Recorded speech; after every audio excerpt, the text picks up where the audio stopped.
লক্ষ্য করলে দেখতে পাওয়া যায় আমাদের বাপ মা দাদু দাদি আমাদের মানুষ করার জন্য কত ত্যাগ স্বীকার করেছে। আমার বয়স এই 30-এর উপরে। আমার যদি মনে হয় আমার থেকে যাদের একটু ভারী বয়স তাদের তো আরো মনে আছে, একটা শাড়ি কিনে দিত, মাঝখান থেকে দুটো করে, এমনও গরিব ছিল দুটো করে পরতো, আজকের এক টুকরো কালকের এক টুকরো, কথা ঠিক কিনা? ভাতের আমানি খেত একজন, ভাত খেত আরেকজন, কারণ এত অভাব। সেই জায়গা থেকে আমাদের মানুষ করেছে। আর আজকের বড় হয়ে লম্বা বারান্দায় মাঝখান থেকে বেড়ায় কজমাটি দিয়ে বুড়ির মুখ দেখবে না, দেখবে না, দেখবে না। আর ও যদি আজমির শরীফের হাড়িতে গিয়ে টাকা দেয়, ওর মাথায় বাজ পড়বে না, পড়বে না? বলবো হুজুর কই বাজ পড়তি তো দেখিনি। দেখেননি? দেখবেন। আগে আইবুড়া মেয়েরা লোকের হাত ধরে পালাতো, এখন বাড়ির বউরা পালাচ্ছে না, পালায় না। তা কারার বউ যদি চলে যায়, ওটা মাথায় বাজ পড়লো কি পড়লো না? দোকানদারে গিয়ে বলছে এখানে বউ চলে গেছে। বলছে গেছে গেছে, 60,000 টাকা গ্রুপের লোন নিয়ে গেছে। তা ওটা মাথায় বাজ পড়া নয়? এই তো মুরব্বীরা বসে আছে, এই তো বাবুরা বসে আছেন, ওনাদের যখন ইয়াং বয়স ছিল, বিল্ডিং ছিল না, গাড়ি ছিল না, কিন্তু ওনাদের সময় সাংসারিক জীবনে একটা আলাদা মজা ছিল না, ছিল না? মাথায় বাজ পড়ছে কিনা আরেকটা প্রমাণ নেবেন। রাত 2:30টার সময় এই বাবু বাড়ি যাবে, বাবু বাড়ি যাবে, বাবুরা বাড়ি যাবে, কেবল সাদ্দামের মা, সাদ্দামের মা বয়স হয়ে গেলে যেমন টাওয়ার একটু কমলে, হ্যাঁ, দরজাটা খোল। তো দরজা খুলে দেওয়া, বলছে তুমি কোথায় ছিলে? হ্যাঁ, সেই ওই পাড়ায় জলসা হচ্ছে, নাট জামাই ধরেছে, ছাড়ে নে, তা দুটো খেয়ে ছোট লোকের মতো চলে আসবো, তা দুটো বসে ওয়াজ শুনছে, দেরি হয়ে গেছে। আল্লাহ, আর আমি না খেয়ে তোমার জন্য বসে আছি। হ্যাঁ, আমি কতক্ষণ, তুমি তো জানো আমার কাছে ফোন নেই, তা শুয়ে পড়ো তাড়াতাড়ি, ফজরে উঠতে হবে। কম্বলের ভিতর পা দাও, ঠান্ডার সময় কম্বলের ভিতর পা দাও। তাহলে এটা আমার বাপ চাচাদের। এবার 27 বছরের মন্টু বাড়ি যাচ্ছে রাত 1:30টার সময়, বাপ গেছে 2:30টায়, ওটা বলিনি। 27 বছরের মন্টু বাড়ি যাচ্ছে রাত 1:30টায়, গে বলছে এই অক্সিজেন বিবি, অক্সিজেন বিবি। ও বলছে হ্যাঁ, এই দরজা খোল, এই উঠেছি।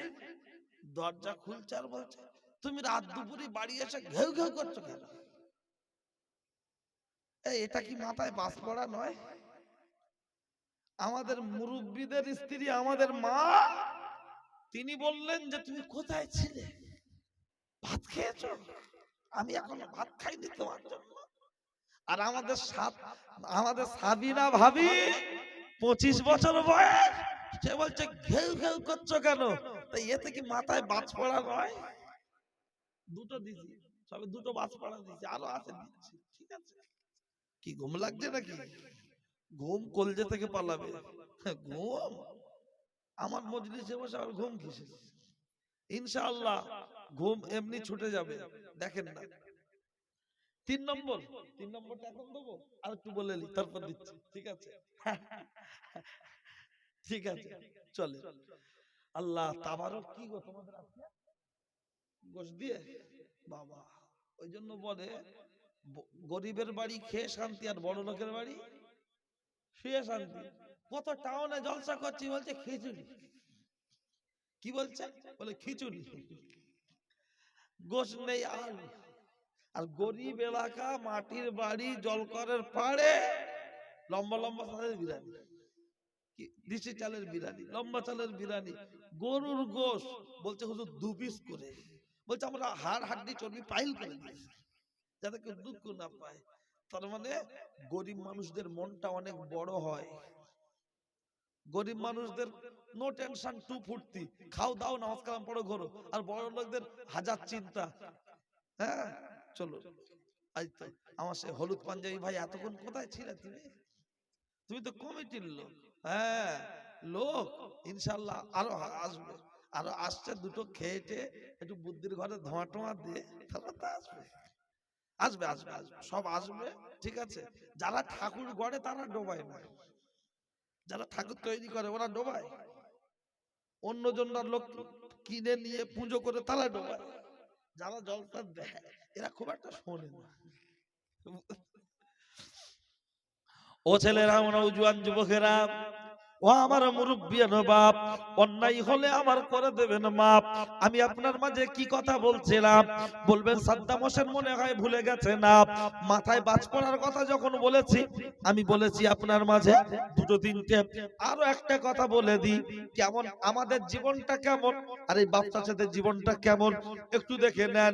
এইরকম ঠান্ডার সময় স্বামী যদি গোসল করতে যায়, আমাদের দাদুরা বাপেরা ওনাদের স্ত্রী জামা কাপড় লুঙ্গি আগিয়ে দেয় কি দেয় না? এই দেখো, এই লুঙ্গি আছে, মাথায় একটু তেল দেবে, কাশি কাশি লাগছে, একটু তেল দেবে। যদি কলে মোটর কারেন্ট যদি না থাকে, দাদিমা কল টেনে দেয়, দাদু গোসল করে, গরম গরম পানি হবে। আর আমার গা হবে না, মুখের দিকে চাওয়া যায় না, সবসময় মুখ আর মুখ বাঁকা কেমন যেন।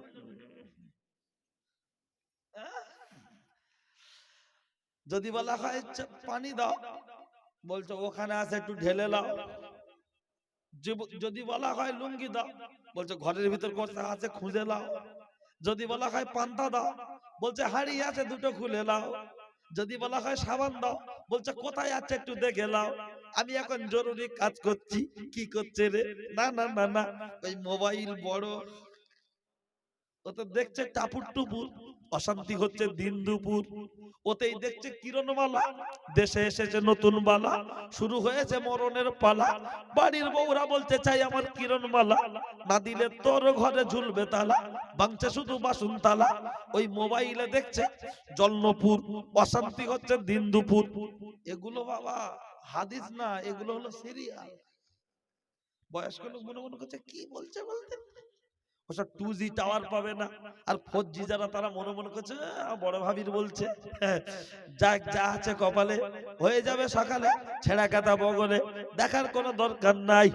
লক্ষ্য করলে দেখতে পাওয়া যায়, ওতেই চলছে স্টার জলসার জি বাংলা, আগুন লাগাচ্ছে সারা পশ্চিম বাংলা। ওই মোবাইলে ফুসফুস গুজগুজ গুজগুজ করে কি যে বলে আল্লাহই জানে। আর ভাবি যেখান যায় দেখবেন, বাচ্চা না নিয়ে গেলেও মোবাইল হাত ছাড়া করে না, ঠিক কি না? মোবাইল হাতে হাতে ঘুরছে, কি ব্যাপার কি ব্যাপার। আর শ্বশুর শাশুড়ি এইগুলো দেখে বলে বলে ও শ্বশুর শাশুড়ির কাছে খারাপ, বলে আমার শ্বশুর না, এ সিকিউরিটি, আর আমার শাশুড়ি নয়, ও যেন মনে হয় সিআইডি, সব সময় ছেলের কাছে লাগাচ্ছে লাগাচ্ছে। বিয়াদব মহিলা, তোর স্বামী তোর সংসারে উন্নতির জন্য দিল্লি বোম্বে গিয়ে পড়ে আছে, বাচ্চাদের সংসারে সুখের জন্য তোর দামি শাড়ি পরাবে, চুড়ি পরাবে, তোর সুন্দর লিপস্টিক কিনে দেবে, আর তুই সেই লিপস্টিক পরে মালঞ্চয় যাবি সেই দেবের সাথে দেখা করতে। আর শ্বশুর শাশুড়ি বলে বলে বলে, তোমার আব্বা আমার কিরম করে, তোমার মা আমার কিরম করে। আর ও রাম ছাগল মনে মনে করছে, তাহলে আমার বউটার মনে হচ্ছে আমার আব্বা মা কষে এবার খেয়ে নেবে। ওখান থেকে ফোন করছে ওর মার কাছে, আমা তোরা ভিটে থাকবি না আমি যাবো। এই ঠিক না বল দিচ্ছি। হ্যাঁ, বউ যা বলে সব ঠিক, আর বাপ মা যা বলে সব মিথ্যা। ওরে বাড়ির বউ না, ও সিনেমার নায়িকা, ও যা নাটক করে সিরিয়াল ফেল। আল্লাহ, সারাক্ষণ ভালো থাকবে, যে স্বামী বাড়ি আসবে তার মানে দিচ্ছে। ও ছেলেরা, ও জিয়ান যুবকেরা, ও আমার মুরব্বিয়ান বাপ, লক্ষ্য করলে দেখতে পাওয়া যায় কিতাবের মধ্যে এসেছে। আমি আপনার মাঝে যে কথা বলতে বলতে চলে এসেছি, 4 নম্বর আমি মাথায় বাজ পড়ার কথা বলেছি, আর 5 নম্বরটা এখন থাক, আবার দরকার হলে বলবো না, তাও 5 নম্বরটা বলে দিই, 6 নম্বরটা পরে হবে। আমার শ্বশুর বাড়ি থেকে আমার শালার বউরা আসলে আমার বউ খুব খুশি, আমার শালিরা আসলে খুব খুশি, কিন্তু ভাগনা ভাগ্নি আর বোন আসলে ওর মাথায় বাজ পড়ে না, পড়ে না। তখন যেই ননদার নন্দায় আসছে, বাচ্চা দুটো আসছে, দেখে বলছে পঙ্গপাল আসছে, এবার সব গিলবে। তখন ভাবি আমার শরীরটা ভালো না, তোর বাজ পড়েছে তোর। কলেরা হয়েছে। আর দুটো একটা ভাই আছে কেন ছোট লোক জানো, বোন এসে বলছে উঠিয়েছি, এখন দুপুর হয়ে গেছে, চল যাস, যাবি দুপুরটা খেয়ে যাস। তার মানে দুপুরটা খেয়ে যেন দাঁড়াস কি হিসাব, তাই? আরে বোন বোনাই সংসার জীবনে একটা অশান্তি হতে পারে, হয়তো একটা মনের কষ্ট নিয়ে এসেছে, একবেলা একদিন দুদিন থাক না, ও তার আগে থেকে বলছে চল যাস, যাস অন্তত দুপুরটা খেয়ে যাস। তা বোন মনে মনে করছে কার বাড়ি এই, এরা যদি মরে যেত অন্তত মনটা শান্তি থাকতো যে বাপ ভাই কেউ নেই।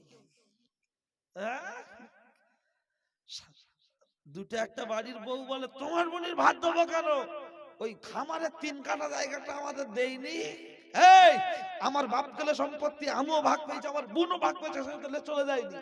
সে বলেছে বাপ গেলে সম্পত্তি আমি লিখে দেবো না, বিক্রি করব না, আছে পড়ে আছে তারা ব্যবহার কর। বউ বলছে লিখে দেইনি ভাত দেবো না, তাহলে আমার বোনের সম্পত্তি যদি আমার না দেয়, তার যদি আমি ভাত না দিই, আমার বউ যদি তার ভাত না দেয়, যদি না দিতে চায়, তাহলে ওই বাড়িতে ওর শ্বশুর শাশুড়ি শালা সম্বন্ধী ভাইরা ভাই জেট শেষ মরণ খাওয়া খাচ্ছে, ও শালিরা ককাটা জায়গা দেবে, মুরগির বাচ্চালে যাচ্ছে, ডিমলে যাচ্ছে, ঘুটেলে যাচ্ছে, কুড়েলে যাচ্ছে, শালি বলে লেজাতি বাচ্চা সব, আর আমার বোন দুটো ভাত খাবে বলছো ওর কাসরে সব দিতে হবে ইচ্ছা মতো।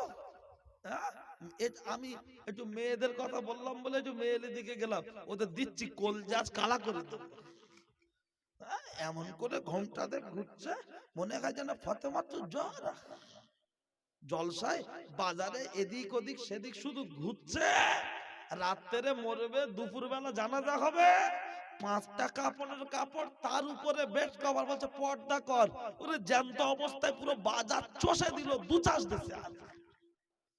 তখন পর্দার দরকার হয়নি, মরণের উপর শুধু পর্দা, পান্তায় আবার ঘি। এই লাদেন বসে পড়, হ্যাঁ গরম হয়ে আছি, হ্যাঁ নাকি আল্লাহ। ও ছেলেরা, ও নওজোয়ান যুবকেরা, ও আমার মুরব্বিয়ান বাপ, আল্লাহর নবীর সামনে মহিলা দাঁড়িয়ে, তাই তো মনে আছে আপনাদের? মনে রাখবেন, তা না হলে ঘেটে ঘ হয়ে যাবে।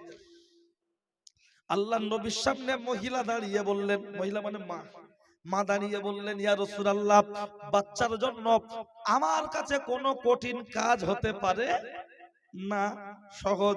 আল্লাহর নবী বলছেন আহারে, এরা মাকে হায়াতে পেয়েছে, কারণ আমার নবী মাকে খুব অল্প দিন পেয়েছিলেন না, আর মায়ের গর্ভে থাকা অবস্থায় আব্বাকে হারিয়েছিলেন, আর আব্বার সমাধি স্থান দেখতে গিয়ে মাকে হারিয়েছেন। আমি বাপারা নবী মাহারা নবী, আর ওরা আব্বা মাকে পেয়ে তার সাথে এত খারাপ ব্যবহার করছে। আল্লাহর নবী বললেন বৃদ্ধা জননী, তোমার বাচ্চাকে অন্তরের অন্তর থেকে, অন্তরের অন্তরস্থল থেকে তোমাকে ক্ষমা করতে হবে, তুমি কি পারবে? মা জননী বলছেন ইয়া রাসূলুল্লাহ, পারবো পারবো, আমি ক্ষমা করে দিলাম, ক্ষমা করে দিলাম। আল্লাহর নবী বললেন আল্লাহুম্মা আমিন, যাও মা চলে যাও। মা যখন চলে যাচ্ছে, আল্লাহর নবী বললেন ও বাবা আলী, একটু জলদি করে যাও না চলি। মা হেঁটে হেঁটে যাচ্ছে, মা আগে বাড়িতে পৌঁছায় কি মায়ের ক্ষমা করাটা আগে বাড়িতে পৌঁছা, একটু দেখো। সে রেখো দা হযরতে আলী কারামাল্লাহু ওয়াজহু রাস্তা দিয়ে হেঁটে যেতে যেতে বেশ খানিকটা যাওয়ার পরে মাকে ওভারটেক করে আগে বাড়িতে পৌঁছে গেলেন হযরত আলী কারামাল্লাহু ওয়াজহু। বাড়িতে পৌঁছে গিয়ে দেখছেন যে ছেলেটার জবান বন্ধ হয়েছিল, জবান খুলছিল না, ওই ছেলেটাই মুখে মুখে পড়ছে লা ইলাহা ইল্লাল্লাহু মুহাম্মাদুর রাসূলুল্লাহ সাল্লাল্লাহু আলাইহি ওয়াসাল্লাম। মা যখন বাড়িতে পৌঁছে গিয়েছে, ছেলেটা মায়ের কাছে ক্ষমা চাইলো, মার ব্যাটা অনেক কান্নাকাটি হলো, ছেড়ে দিল। ছেলেটা কলমা পড়তে পড়তে ইন্তেকাল করলো। ইন্না লিল্লাহি ওয়া ইন্না ইলাইহি রাজিউন।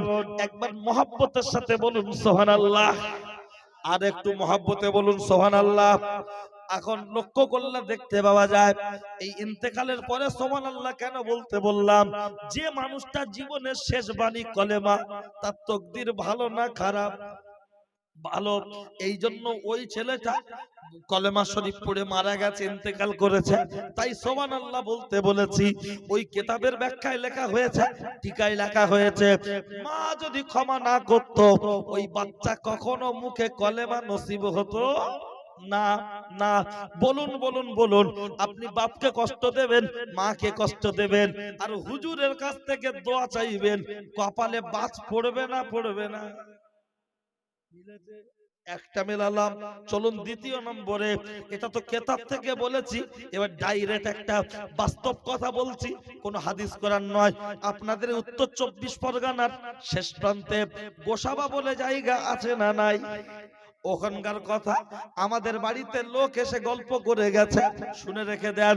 24 বছর বয়সের মা, বিধবা, 24 বছর বয়স, দুটো ছেলে একটা মেয়ে, তিনটে বাচ্চা ছোট।